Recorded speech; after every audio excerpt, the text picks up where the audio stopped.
No esperaba que la puerta se abriera otra vez. Ya llevábamos 10 minutos en la lectura del testamento y el cuarto se había sumido en ese silencio pesado que llega después de una pérdida, no antes de una tormenta.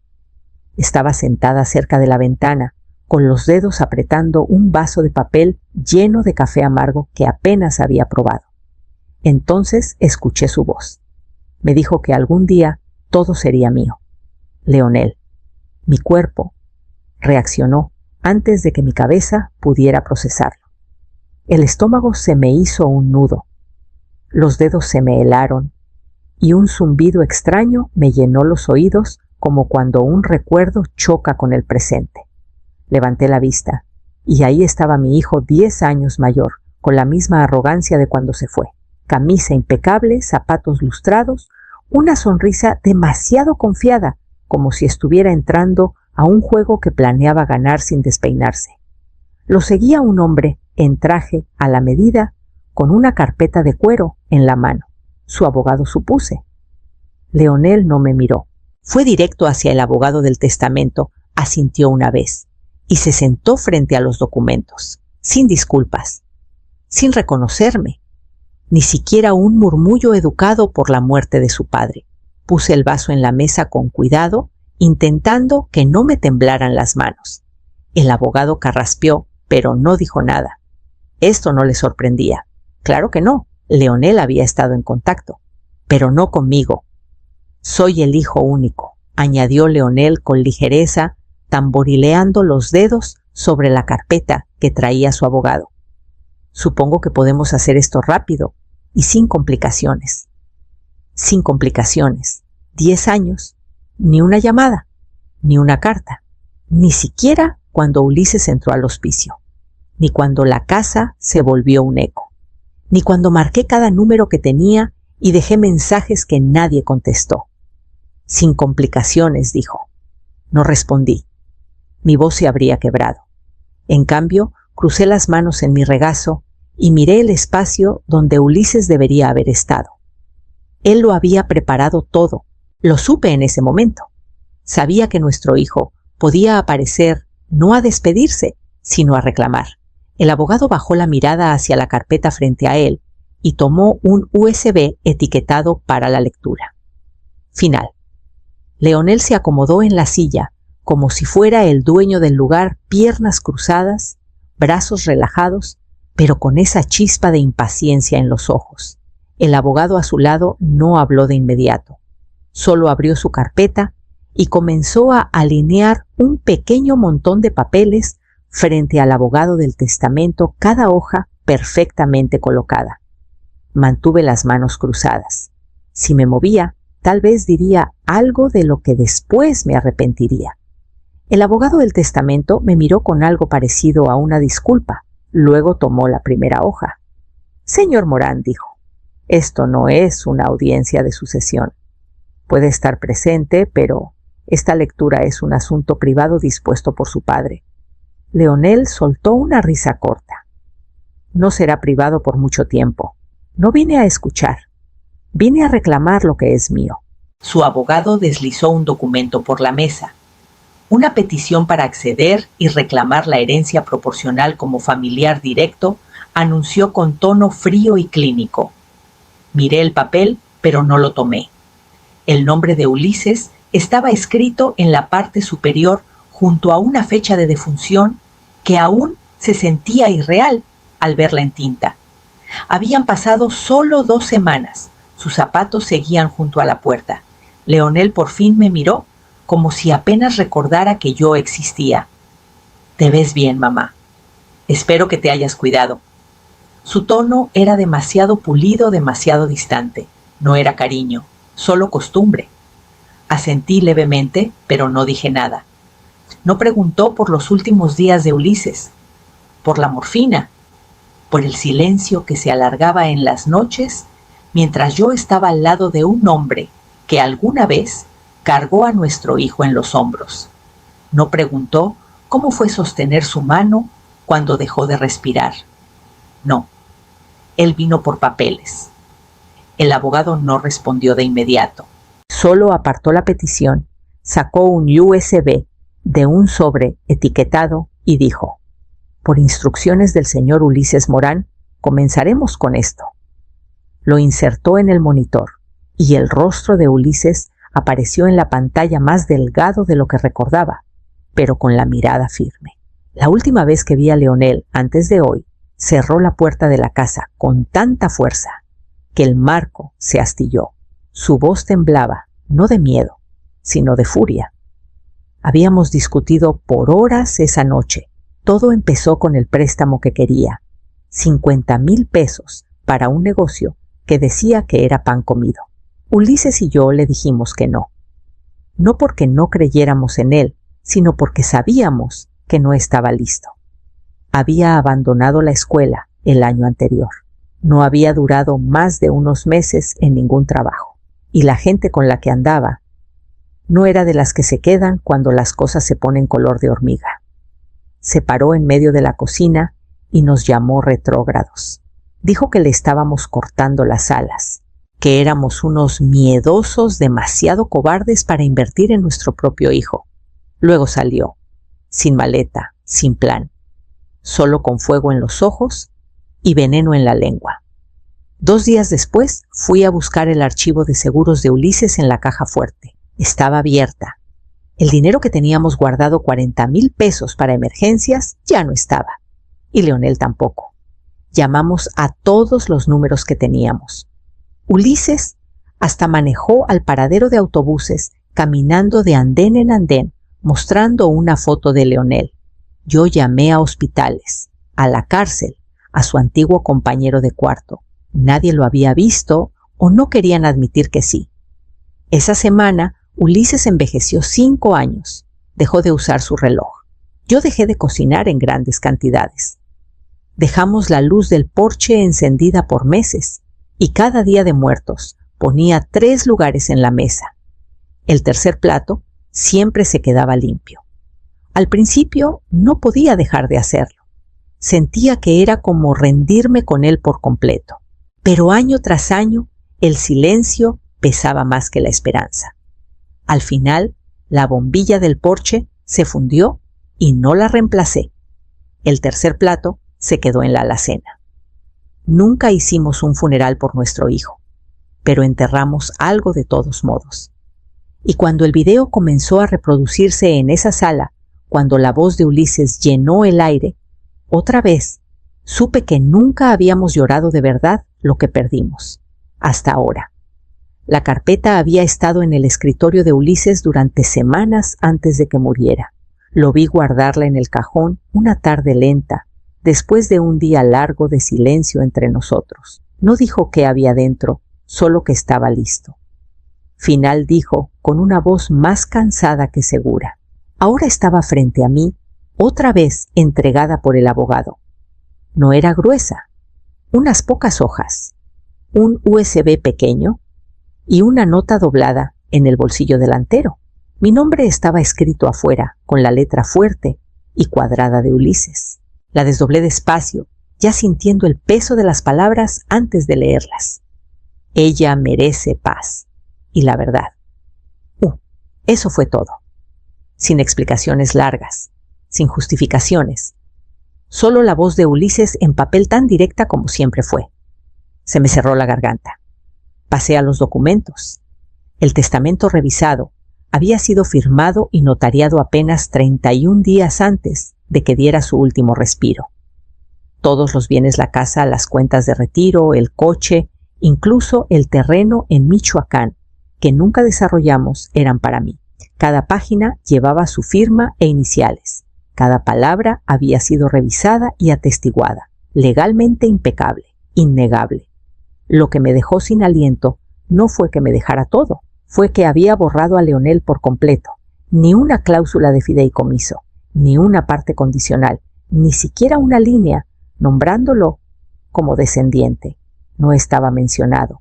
Quise sentirme protegida, incluso justificada. Pero lo que sentí fue una grieta que se abría más dentro de mí. Una parte de mí aún recordaba mecer a Leonel en la noche cuando Ulises estaba fuera por trabajo. La otra parte recordaba cerrar la puerta con manos temblorosas, después de encontrar la caja fuerte vacía. Había cargado con esas dos verdades todos los días desde entonces. Dejé el testamento con cuidado y cerré la carpeta. Leonel estaba al otro lado de la sala, con los brazos cruzados, sin saber la tormenta que estaba a punto de romperse contra él.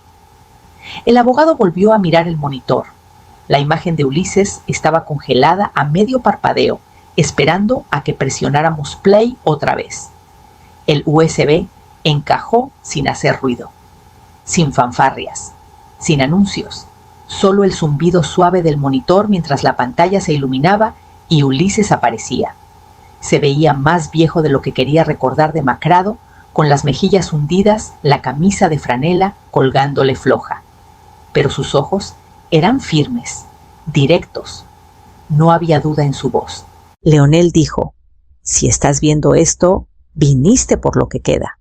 Pero la verdad es que tomaste lo que importaba hace años. Leonel se movió ligeramente en su silla, pero el abogado levantó una mano para callarlo. Todos nos quedamos quietos. He tenido mucho tiempo para pensar, hijo, continuó Ulises.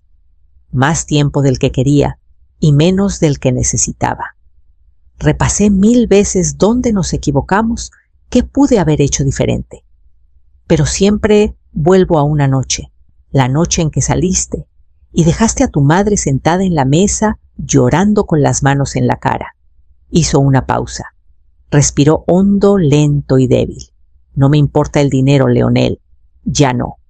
Los 40,000 pesos pudieron haberse quemado y lo habría superado. Pero no se trataba de eso. Fue lo fácil que te resultó. Como nunca miraste atrás. Ni cuando tu madre llamó. Ni cuando escribimos. Ni siquiera cuando me estaba muriendo.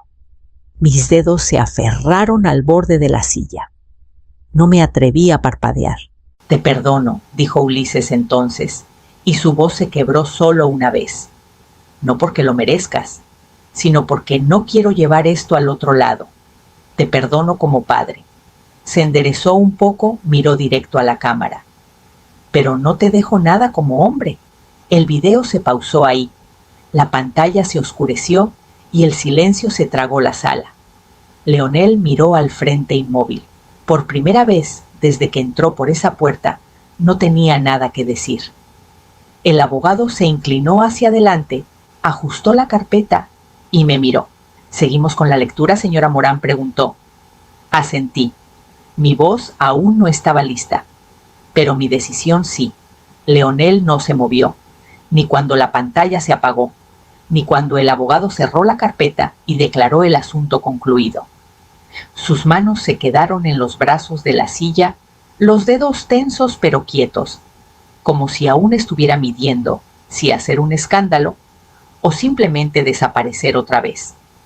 Su abogado carraspeó y luego bajó la mirada. El hombre parecía querer fundirse con el piso, con el maletín a medio cerrar, y ahora inútil. No había argumentos que hacer, ni resquicios legales por explorar. Todo estaba blindado. Ulises se había asegurado de eso. No había cláusulas dividiendo los bienes, ni provisiones para reconciliaciones, ni palabras suavizadas por posibilidades futuras. El testamento era claro. Todo era mío. No miré a Leonel, pero sentí el cambio en él. Ese momento en que alguien se da cuenta de que la puerta que creía siempre abierta había sido sellada en su ausencia. Abrió la boca una vez, tal vez para hablar, tal vez para protestar, pero no salió ninguna palabra. En cambio, soltó un suspiro, parpadeó una vez y se levantó despacio. Esperaba furia, quizás un berrinche, pero lo que vi fue peor. Estaba vacío. No me miró, no se disculpó, no ofreció excusas, ni recuerdos, ni arrepentimientos. Solo ajustó su saco, asintió al abogado como si esto hubiera sido una reunión de negocios desafortunada y se dirigió a la puerta. Cuando pasó junto a mí, se detuvo medio segundo. Pensé que diría mi nombre. No lo hizo. Me levanté despacio, sintiendo el dolor en las rodillas, y caminé hacia la ventana. La luz de la mañana había cambiado más suave ahora. El viento afuera hacía temblar las ramas del mezquite justo al otro lado del cristal. Solté un respiro que no sabía que estaba conteniendo. No porque hubiera ganado, sino porque ya no había nada por qué pelear. La puerta se cerró detrás de Leonel, silenciosa, sin portazo, sin drama, solo final. El abogado recogió el resto de los documentos y preguntó si quería una copia certificada del testamento por correo o en mano. Elegí lo segundo. Hay cosas que necesitas sostener para recordar que son reales. Me giré hacia el escritorio donde el sobre marcado Instrucciones Finales esperaba. La casa estaba en calma cuando desperté, no silenciosa de manera vacía, solo en calma, como si al fin hubiera exhalado. Preparé el café como siempre, pero más despacio esta vez, sin prisas, sin una segunda taza para Ulises, sin el zumbido de fondo de la máquina de oxígeno, solo el silbido suave de la cafetera y el clic de la puerta de la alacena.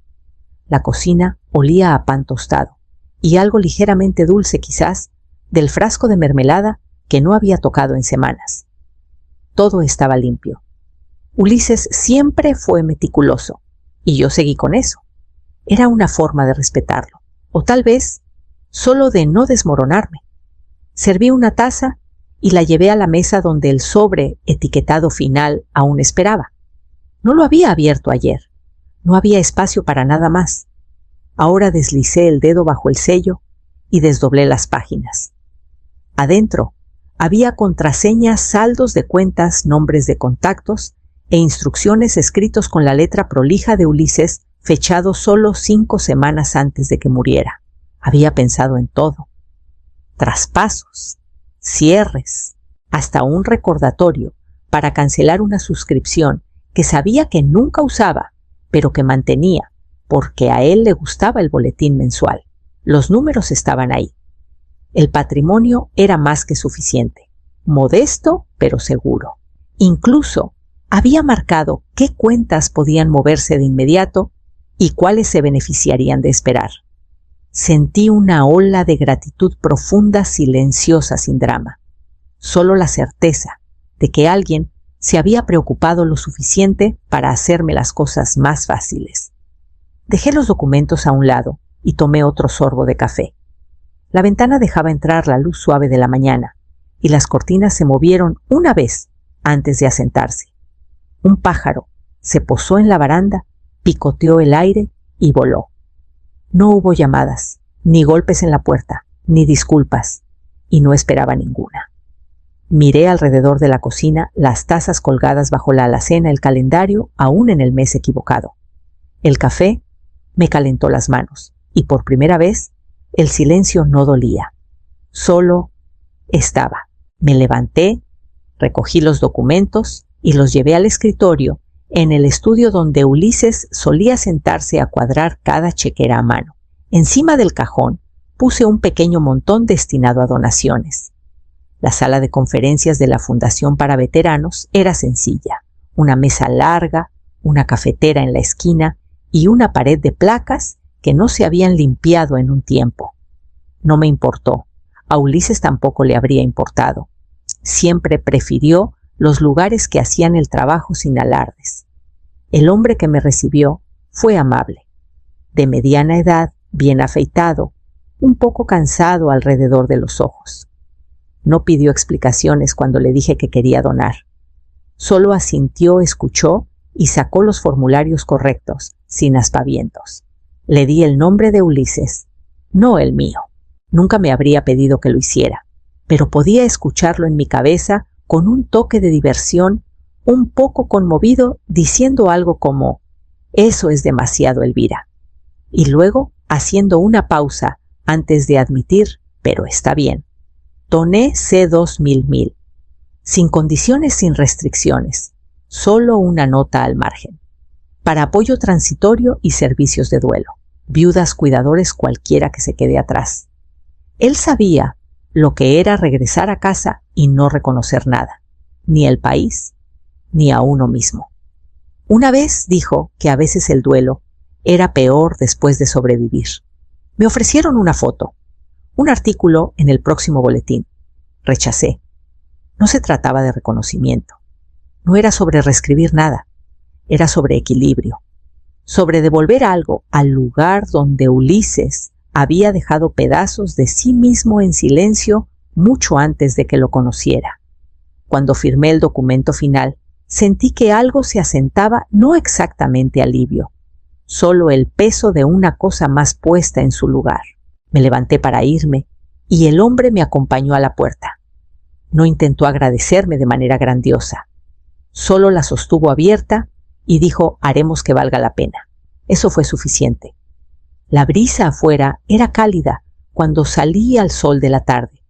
No me sentí pequeña ni abrumada, tampoco justa. Solo sentí que había hecho algo que Ulises habría entendido. De vuelta en casa, la caja de registros de donaciones fue al archivero. Preparé una nueva olla de café y puse 2 tazas, la costumbre aún rondando. Luego llevé una al porche, me senté sola y escuché el silencio. Era martes. El periódico llegó más tarde de lo usual, aún húmedo por la neblina mañanera. Lo dejé secar en el radiador mientras alimentaba a los pájaros y barría el porche. Cuando lo abrí, no esperaba ver su nombre, pero ahí estaba: Leonel Morán, socio gerente de Grupo de Capital Estrella, bajo revisión por presunta malversación de fondos de clientes, según informes preliminares publicados el lunes. No usaron una foto, solo un párrafo corto en la página 7, entre un anuncio de bienes raíces y una nota sobre una venta de pasteles comunitaria. Sin cargos formales, sin gran revelación, solo la insinuación de algo desmoronándose bajo la superficie. No había llamado. Leí el artículo una vez, luego otra. Sin mención de cárcel, sin citas de Leonel, solo no disponible para comentarios, como siempre. Doblé el periódico y lo dejé a un lado con cuidado de no arrugar el borde donde alguna vez se imprimió el obituario de Ulises. Me serví una taza de café, le puse un poco de crema y la llevé al jardín. El sol calentaba las piedras y las bugambilias empezaban a abrirse para la temporada. Regué las plantas. Ajusté el enrejado nuevo que Ulises compró hace 2 veranos pero nunca instaló. Pensé en cómo Leonel solía sentarse en ese mismo porche de pequeño, balanceando las piernas y haciendo preguntas imposibles sobre las estrellas Dios y si las ranas soñaban. Pero no lloré, ni siquiera me dolió. Hubo un tiempo en que habría dejado todo corrido, a llamar a arreglar, a rogarle que volviera a casa. Ese tiempo ya había pasado. Él se había ido demasiado lejos por demasiado tiempo, y yo había dejado de dejar la luz encendida. Para la tarde, el viento había barrido el césped de pétalos. Hice un sándwich, envolví la mitad y la puse en el refrigerador como si Ulises aún pudiera aparecer por el pasillo, preguntando qué olía tan bien. Luego llevé el periódico al contenedor de reciclaje y lo dejé ahí boca abajo sin mirarlo de nuevo. Me quedé en la casa, no porque no pudiera irme ni por terquedad, sino porque después de todo era mía, no solo en papel, en cada tabla que crujía, en cada alacena que Ulises había forrado con papel, en cada mañana tranquila, que no le pertenecía a nadie más. No redecoré, no tiré los abrigos viejos del closet, ni cambié las cortinas del estudio. La dejé respirar como era, y me dejé respirar a mí también. Una mañana, mientras ordenaba archivos viejos en el estudio, noté la pequeña caja fuerte de madera que Ulises guardaba bajo el cajón. No la había abierto desde antes de su diagnóstico. La usaba para registros de propiedades, garantías, cartas de primos que nunca visitamos. La llave seguía pegada bajo el forro del cajón, justo donde siempre dijo que estaría. La abrí y levanté la tapa. Adentro había 2 carpetas, una placa de identificación oxidada de sus años de servicio y una sola foto. Éramos nosotros, Ulises, Leonel y yo, parados en los escalones de esta misma casa Leonel de no más de 12 años. Ulises sonriendo, con esa mueca torcida que le salía cuando parpadeaba el sol. Yo me veía cansada pero feliz. Completa.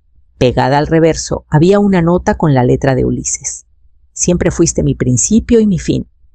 Sostuve la foto por un largo rato. No dolió como esperaba. Me calentó, pero con suavidad, como un recuerdo que había aprendido a vivir sin lastimar. No la enmarcé. No la puse donde alguien pudiera preguntar por ella. En cambio, la volví a guardar en el cajón boca abajo. No para esconderla, sino para dejarla descansar. Luego me levanté, serví una taza fresca de café y abrí la puerta principal. La luz de la mañana entró sin dudar suave y plena. Salí descalza al porche, las tablas cálidas bajo mis pies, y me senté en la silla de Ulises no como viuda, no como madre rota, sino como una mujer que había decidido quedarse.